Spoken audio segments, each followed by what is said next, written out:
Julie, after your father's death, bumalik ka na sa Finland. Nagpakasal na kayo ni Robert and you build your own family. Paano naman kayo na-involve diyan sa tinatawag na dumpster diving? First of all, Tita Mel, just for the understanding of everybody, yung dumpster diving or pangangalakal dito sa Finland is very different po talaga doon sa literal na iniisip ng ating mga kababayan na pangangalakal dyan sa Pilipinas. Kasi dito po talaga sa Europe, very well segregated po ang mga basurahan namin dito. So ano po yung ginagawa ko?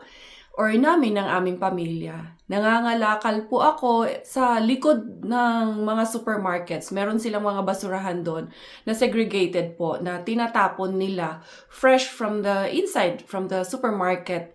Kung ano yung mga like almost expired na mga goods nila, tinatapon nila, yun yung kinukuha namin. Uy, ito, buong-buo pa, oh. Oo, ganda. Oh, pinitasan lang to. Ito pa. Aya. Uy, kamatis. Uy! Sa dami. Look, Oh, ano mo, bagong-bago pa to. ha? Uy, oo nga, no. Bago pa to. Ang tagal pa na expiration dito. Tsaka paborito mong chocolate yan, di ba? Tama, thank you, my husband. Teka lang. Thank you, bakit? Handsome husband pa rin ba? Oh, Kahit na fresh from dumpster diving? teka nga dito. Amoy mo ako. Ang Ang bango natin, di ba? Ang bango, amoy baby. Kaya nga sinasabi mo diyang hindi naman katulad kasi ng sa Pilipinas tong dumpster diving natin dito, no? Mukha bang Smoky Mountain to? Yung amoy, wala, di ba ang bango? Wala, ang bango. Oo. Love, oo nga pala, Pwede naalala pa to. ko, sira na yung sofa bed natin, di ba? Oo. Bumod dun sa Anvils, baka makatsyempo tayo. Kasi doon tinatambak yung malalaking furniture, di ba? Oo nga. Masyadong gamit. Tama. Oh, meron talagang gito sa basura, love. Oh, teka, basura. Basura ka dyan. Ito, mukha bang basura yan? Hindi, tingnan mo. Okay na okay pa yan. Itong mga used items. Okay? Ano?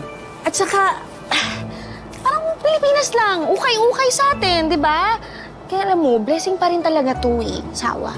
Kasi, tingnan mo, kaya lagi tayong dapat maging grateful, di ba? Maging thankful tayo sa mga natatanggap natin. Yes! Thank you, Lord, sa used items! Thank you, Lord! Thank you! At thank you pa rin, Lord, sa napaka-pogi, napakabait, at napakasipag ko asawa. Yeah, Lord! Thank you din po sa napakaganda, napaka-sexy, matalino, at napakabait kong wife. Thank you, Lord! Thank you! Nga pala, love, kapag natapos na tong pandemic na to, kung may budget lang naman, gusto ko sanang bisitahin ulit si Mommy sa Thailand. Gusto ko rin sana makita yung apo niya. Well, pangarap lang naman. Love, thank you, Lord, sa mga pangarap na matutupad! Thank you! Thank you, Lord!